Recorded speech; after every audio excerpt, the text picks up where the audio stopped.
What's up guys, welcome back to the channel. You're watching Tom Trips Out, and in this episode we're talking about food poisoning in Cambodia. My name's Tom, this is my trip out.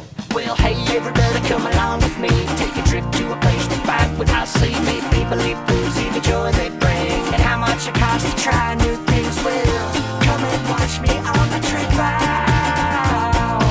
My name's Tom, this is my trip out.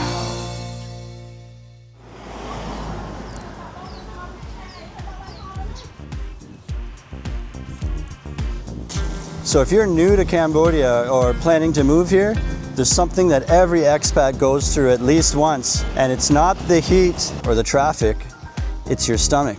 Food poisoning is something every expat goes through when they move to Cambodia. So in this video, I want to talk about what causes it, how to avoid it, and what to do when you get it. So some common causes of food poisoning here in Cambodia, it's usually food that's been left out too long, or undercooked meat, or unclean water was involved. And those types of things is when bacteria can happen, and then that's what causes you to get sick. Street food is actually completely fine a lot of the time. When they prepare it and they make it, it's great, but sometimes you have to be careful and watch out if it's been sitting there for a long time, they're reheating it or parts of it, so you gotta watch out for that. An important factor in your day-to-day life is clean water and ice awareness too. You know, it's very hot here, so all the drinks you have will always have ice. And you have to be knowledgeable on what type of ice is safe and made from like safe drinking water.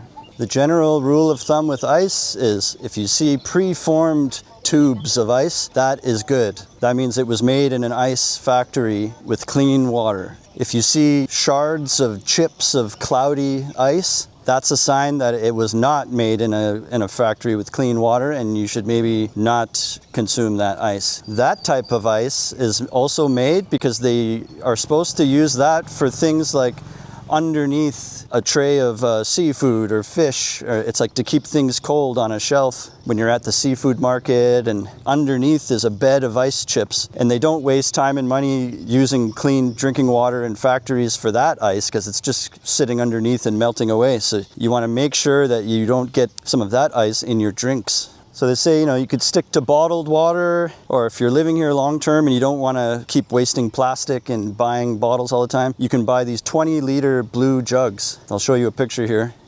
This is actually what I do. And when you first start getting these, you have to pay, I think it's $5 for your first one, because it's like a deposit on the actual container itself. After you've bought the first one, every time you empty it, you just give them the empty one and you buy another one, and then it's only like $1 every time you get a new one, or sometimes 75 cents. So fresh produce and washing tips. Sometimes you can get food poisoning just from how the food was washed. If they used unclean water and then you just go and take a nice big bite out of that tomato or something, then, you know, so you have to make sure that the water you're using to wash your fruit and vegetables is actually clean water. This is a beautiful spot, hey? We're at the Lotus Pond in Kampot. And the sun just really came out. Well, there's some dark clouds over there. I'm roasting right now.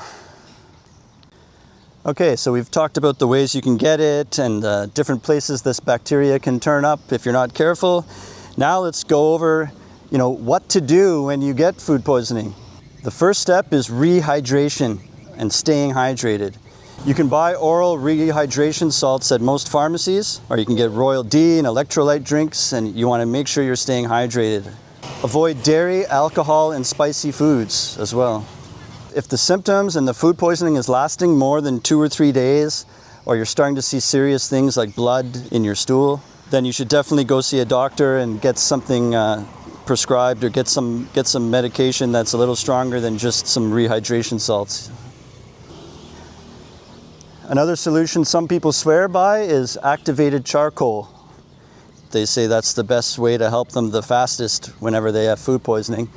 Personally, I've never tried the charcoal myself, but comment below if you have any tips on what you should take, or if you've been in this situation and you found a miracle thing that works, and help everyone else out by letting us know. One thing that really helped me when I had bad food poisoning is I would eat bananas or get a banana smoothie. You know, they say bananas, rice, or bread, that kind of thing. It helps firm up everything in your stomach. And it just helped me feel more solid every time I would eat things with banana in it. So I know we briefly touched on, buying stuff in the pharmacy, but they're actually really convenient here in Cambodia, and there's pharmacies located everywhere. You can get things like anti-nausea pills, anti-diarrhea pills. You can find probiotics and even antibiotics. And the pharmacists in these places, they're usually really friendly and they can speak English. And so even if you don't know exactly what you want or what the name of it is or the brand name, you can just describe how you're feeling and they'll present you with some options. And same if you're sick or you have a cold, you tell them and they'll say, okay, would you want liquid medicine or the pill or the capsules? Or, they'll show you what they've got and what they recommend. And so you can let them take care of you. And hey, have you ever thought about teaching abroad? If you want to be a teacher in Cambodia or Vietnam, I have links below to AVSC TESOL. It's the same course I did. They're government accredited, and coming out of it, they help line you up with your first job. It's a 4-week program and it's in the country, or you could even do it online at home. And if you're already getting your TEFL some other way, they have a short 9-day program just to line you up with jobs, teaching jobs abroad program. Check the link below, there's the info on the website. And if you go for it, just mention Tom Trips Out. All right, back to the video. So my next point is more like a reassuring one. And it's to let you know that, even as an expat, your stomach will adjust over time. This kind of thing usually happens to people at least once, within their first 3 weeks of being here. I think even for myself, I've been here 4 years and I've had bad food poisoning maybe 3 times ever. And the reason why you build an immunity over time is because sometimes it's not because the food was dirty that you get food poisoning. It's because you're from a part of the world where the bacteria inside your own gut are completely different than what's on this side of the world. And so it throws your whole gut for a loop like, whoa, what is this? We've never seen this type of gut bacteria before. And could have been maybe no mishandling of the food or nothing dirty about it. You're just so not used to the things on this side of the world that you get sick once. And that's why it makes sense that we all build an immunity over time, even as expats, because you start to get your gut flora or your microbiomes in your gut start to adjust and change to the way it is over here. That's why you might notice someone who's lived here for years is way more brave to go and eat anything off the street food or from locals, and you never know where you're going to get it. One of the times I had food poisoning, the most recent thing I had eaten was Papa John's pizza. So there you go, it doesn't always have to be like local food. So let's dispel some myths about street food. So I know I've mentioned earlier that could be a source where you get food poisoning from, but it can be from anywhere you get food. And it depends on who's running the cart. There's a lot of street food is made fresh all day, fresh to order, and everything is great and clean about it. And then there could be restaurants that are maybe struggling and they're making their food ahead of time and reheating stuff. And here you thought going to the big restaurant was the safer choice. And they could be the ones who are reheating and making things ahead of time and giving you older food. And the auntie at the street cart could be making everything fresh to order from ingredients she got at the market that day. What you need to do is when you go and you're walking along and using your own eyes and judging by how busy it is, and you can see all the locals and you can watch them preparing it, you have your own gut feeling on how you feel about them, And even looking at the one neighboring to them, you can see the difference between the two, who's keeping a cleaner workspace and a cleaner restaurant. So a busy place has way more fresh stuff than a place that's stagnant and maybe that chicken leg was sitting in the window for the last 4 hours in the sun or something. And so the last point I want to touch on is like preventable habits, and you can learn these from the locals. So it's learning what the locals do. And this can include, eating things like hot soups or having tea with your food, spicy food. That's why there's often really hot chilies and garlic or ginger, like in a lot of the food.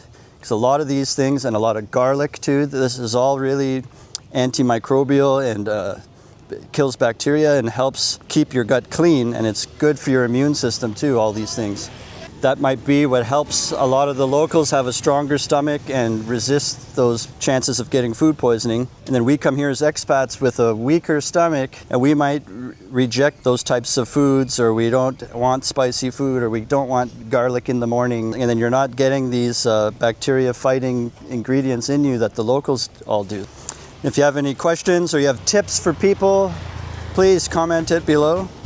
And that's going to do it for this episode. Thanks for watching. Hit the subscribe button. And until next time, remember, how you spend your days It's the way you spend your life. It's never too late to start tripping out.